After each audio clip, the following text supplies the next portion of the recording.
Hey there, Edgar community. Megan back with another case study to help you up-level your Edgar account. And today I'm super stoked to be joined with Miranda from Girl Geek Communications. We'll pass it on over to her to explain a little bit about her business and what she does before we dive into some social media success tips. Awesome. Well, thank you so much. Like you said, my name is Miranda Gilbert. I own a company called Girl Geek Communications. I'm based in Billings, Montana. Right now, it's snowing, so it's it's great. It's nice to have 4 seasons here. I use MeetEdgar because my the largest portion of my business as a digital marketing agency is social media management and social media marketing. And I've been doing it for years since Facebook was in its infancy. So I manage somewhere around 40 Facebook pages on any given day. And then we also have LinkedIn and Instagram accounts and Pinterest and you name it. So I use the features of MeetEdgar largely for evergreen content. And just to keep my clients' accounts active and on a regular schedule, which, as we all know, is really important to do. Yeah, absolutely. And managing that many accounts and being in the game for so long, it gets a little bit busy, I bet. So, can you describe a little bit how using a social media automation tool has helped you stay organized throughout all the algorithm changes and throughout gaining and losing clients, and how you manage it within a system? Sure. So the system, number one of the best things that I like about it is that it's so easy to use and it's so simple to add a new client or remove a client who's moved on. Either way, it makes it really easy to do. And in some cases, I may have a certain type of client, like for example, plumbers. Maybe I have like 3 plumbers at the time. And so I can actually kind of use some of the same content on their pages. So it makes it really easy for me to create categories and within for the content, and then be able to reuse them in the right way. As far as posting goes, and it's still quality content, as we know. That's more important than the frequency of your content. um, we can still create the quality content and have a regular presence online with being able to schedule that many accounts. It makes my day go so much better. Ah, that is such a good tip. Working smarter, not harder, is the way that you can win on social media, especially as someone who is going ahead and doing so many different clients. So, one of the things that Miranda just touched on here that I would love to show you guys is her categories. So, that's the section right here that she's referring to. In MeetEdgar, we allow you to go ahead and create different categories. The reasons that this is helping her so much is because it helps make sure when you're adding content that you're always checking off the exact accounts that this has permission to go out to. So you're preventing any cross pollination, any cross posting to your different clients. So, do you have any tips for how you actually create the content in here? Like, do you do any sort of batching and create it all at once? Or how does that creative process go when you're actually developing the status updates to put into these categories? So my process, I feel, is a little bit different than what a lot of larger agencies do. I actually sit down and say, okay, I'm going to work on this client's account for the next hour, and I'm going to just surf the internet for things that might be interesting for their clientele or the people who follow their pages. So I'll just cruise around the internet. I use the Chrome extension. The MeetEdgar Chrome extension. And whenever I come across an article that's interesting and has some nice photographs to go with it, I'll just punch that Chrome extension, put it into the correct category, or maybe even I might create a category just to hold on to things if I don't have a schedule planned for that particular thing at the moment. And the other thing about categories that I love is if I have a client who maybe leaves my company for a while for whatever reason, sometimes you know that that person might come back. They sometimes shop around, and that's okay. So sometimes I'll take their content and put it into like an archive category, and so I know when they come back, I can just turn it on and be back, and the onboarding process is next to nothing again. So the different categories and kind of manipulating those different categories to what I need wonderful. Absolutely one of the best features. And the Chrome extension, also super, super fun feature. Oh man, that is such an interesting use case for the categories. And I love the idea of doing that work and making sure that you are the right choice for your clients because they do have so many choices out there on what they can actually utilize for an agency. So having the trust and the belief that your agency is the right one for them is huge. And having that content in there, knowing that you can say, you know what, if you're not ready to be with us at this time, but you want to come back, we are here and ready and waiting is really awesome. And I want to share with Absolutely. you guys really quickly what Miranda is referring to with the Chrome extension. So when you're online, this is from the MeetEdgar blog, but you could be searching any article at all online. And we have this extension that you can click on. You can see the little Edgar icon right here in my toolbar. If I click on that Edgar icon right in my toolbar, it's going to pop up the add new content screen right on the page here. It's going to be pre-populated with the headline of the article and the URL. You can, of course, customize this to add in any of your own text that you'd like there. You're just going to put it right into a category, check off the accounts you'd like it to go out to, and you can save it to your Edgar account without having to go through the copy and paste process there. So a huge time saver, as Miranda mentioned there. Cool. So I'd love to shift gears here a little bit and talk to you about how you schedule content. So as we all know, every single social media audience is different, right? We all have different people who go throughout and consume social media at different times of days. So how do you choose for your clients when you actually put your time slots on your MeetEdgar schedule to send that content out? So in most cases, I use well, first of all, when the client first starts out, usually they don't have any insights into when their audience is online because the insights for Facebook or Instagram or whatever haven't really populated yet. So in general, I kind of when I very first start out, just pick some certain times a day. Go at that for a couple, 2, 3 weeks. And then by then, the insights have started populating on Facebook or Instagram, and they can kind of tell you when your audience is online. The other thing that MeetEdgar does show up some suggested times for scheduling your posts in the calendar. So it is always nice. And I'm sure that they're probably getting that data directly from your insights on your page. So I would assume so. And also the MeetEdgar blog is a great resource for when, when their research has indicated the best time to post on certain platforms is. Because like you said, when people kind of first start out, you don't really know when their audience is online. But generally speaking, you have an idea about what to try first. So that's how kind of how I do things. And then after 2, 3 weeks, I'll go back into the schedule and I just change the times to better fit when their audience is online.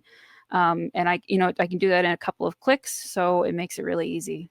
That is so great to hear. Yeah, you never know less about a problem until you actually start taking action on it. So if you don't have a lot of insights, guys, the MeetEdgar schedule does give you suggested times that are based on aggregate studies of when people are most active on these social networks. But it is so important not to get stuck in a rut on social media and to actually listen to what your community wants. And that's what the MeetEdgar scheduled time slots are really great for. You can move them around so easily, change the times of day of when you're sharing different categories. If you're finding people are clicking or reading your blog posts more in the evening than the morning, you want to listen to that data and actually move that blog post category to the evening so that you're providing the content people want to consume at the times they want to consume it. So I love that so much. So when you're communicating with your clients and when you're actually developing social media content to put into the MeetEdgar library, do you have any tips, especially as someone who's been in the game for so long, on how you actually get their brand voice right and what type of content you're creating and how you talk to them about that? Honestly, I think communication is the key with your clients. I work with clients both locally and across the country. And so whenever I sit down with a new client, whether it's in person or over the phone or over a video chat, honestly, I try to spend an hour just getting to know that person and the things that that person and the company that they represent that they want to convey to their social media followers, because it's different for everybody. And if you just kind of do the cookie cutter routine, you just don't get that voice right. So I always try to at least have some communication with my clients from the get-go. And then as time goes on, they may say, "Oh, I really don't like the articles from this particular page or whatever, but let's do more about how to do this or how to do that." So we kind of work together on that, and just having that communication. And it just takes a quick email to check in, say, "Hey, what do you think about the material that I'm posting?" Most of my clients over the last several years have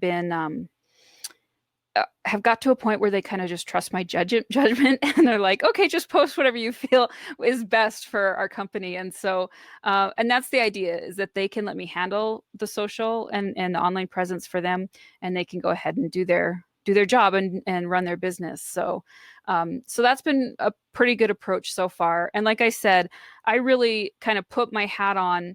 I'll use the plumber example again. Like, what would happen if my house flooded and I didn't know where to turn? So I'll put that like little hat on, and I'll go just surf the web looking for answers for different things, and then I can use that Chrome extension to put the most relevant information in. So I think that works really well to kind of put yourself in somebody else's shoes. So I love that so much. Taking the time to get to know each and every client's brand voice is really important before you start posting for them, especially because there's so many people out there vying for attention in every industry these days, that the thing that's going to separate you the most is having a unique perspective and having that unique voice, that if someone sees a post, no matter what network they see it on, they can recognize it as your brand colors, as your brand voice, and know who you are. So that is awesome to hear that you take the time to do that. Check in all the time with the stakeholders who really care about that.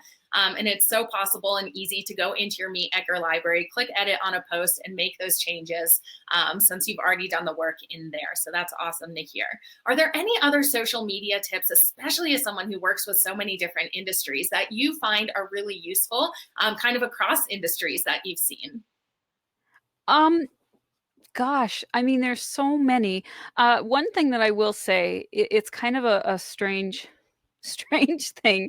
Um, but I often will get calls from people that look at their competitors and say, "Oh, so and so is doing this, and I want to do that too." Um, and and I'll kind of take a look, and I'll be like, it's not really, you shouldn't really base what it is that you want to do based on just looking at what your competitor's doing. Because we do know that the more likes you have on a page, or the more people who like your post, doesn't necessarily mean that they turn into sales. So don't necessarily look at what your competitors are doing and try to just copy that. Try to find your own voice and your own strategy. And especially, if you hire somebody to help you with that, make sure that they give you honest feedback about how they feel you can not only reach more of your followers online, but also turn those followers into sales.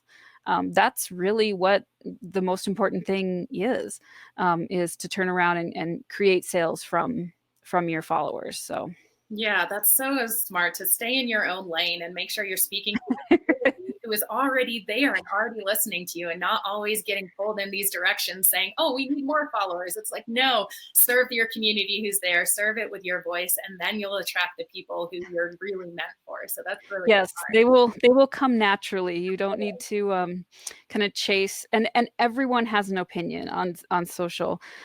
You might have an employee who thinks they spend a ton of time on Facebook, so they're an expert, and they'll just be yakking in your ear about something. And so just be really careful about where you find your sources of information for strategy and things of that nature. Try to always go to a reliable source that has some sort of research involved, Pew Research or some studies or something that can back up that information that somebody's telling you. Because there's a lot of people who like to be experts in social. So it's always hard to kind of cut through the noise. So Isn't that the truth? I love that advice. Cool. So, dealing with so many different networks like Twitter and LinkedIn and Instagram and Facebook, do you find that there's any sort of tips that you can give to people on how to speak to each network and sort of the native languages on each one there, and how you can really be efficient in amplifying your content out to each of them, but tailoring it in a really great way? Yeah, I think the first thing to remember is that if you don't feel that your company is after a certain demographic, like for example, in the state of Montana, we don't have a ton of people who use Twitter. It's just not Mhm. super common here. So if I have a client who's just not into Twitter, then I'm like, let's not do a Twitter account. Let's just not use that. So don't feel like you have to be on every channel if it doesn't fit your goals and if it doesn't fit the demographics that you're working with. If you work with people who are 60 years old, if your clientele is 60, they're probably not on Snapchat. So they're probably not on Instagram. So kind of keep a close eye out for the demographics that are right for your account. And then at that point, you can kind of use MeetEdgar to create the right message that fits that social media account. The tools that are in MeetEdgar, there's character counts when you're creating your post that will show you when you've reached the character limit for Twitter, when you've reached the hashtag limit for Instagram or whatever it may be. So use those tools that are available, and they're very easy to use. So Oh, that's really great advice. Pay attention to who that customer avatar is first and foremost, right to that one person. And that's what's going to really attract the most people. And really don't force it on a network if it's not working there. Build your community no, where they want to be. Don't force it never ends well. it. That's so true. You have been a wealth of information. Are there any last tips and tricks you want to share with the Edgar community today? Oh gosh. I think the one thing I would say is to give yourself a little bit of time to find the right, um, not necessarily the right content, but the right scheduling, the right mix. It's like you're baking a cake. You might need a little bit more of this and a little bit more of that, different times or whatever it may be. Give yourself a little bit of time for that to develop, and be reasonable with the results that you expect. The other thing too is make sure and talk to your clients about the goals that they have for their account. It's really hard to reach a goal when you don't know what the goal is. So make sure and kind of communicate that when you're getting started, and that'll make the whole journey a lot better. Oh man, that was such gold. Thank you so much, Miranda, for sharing this today. It's going to be so valuable for those who are starting their own freelancer, starting their own agencies to be able to start on the right foot. So we really appreciate it. Oh, absolutely. Thank you so much for having me.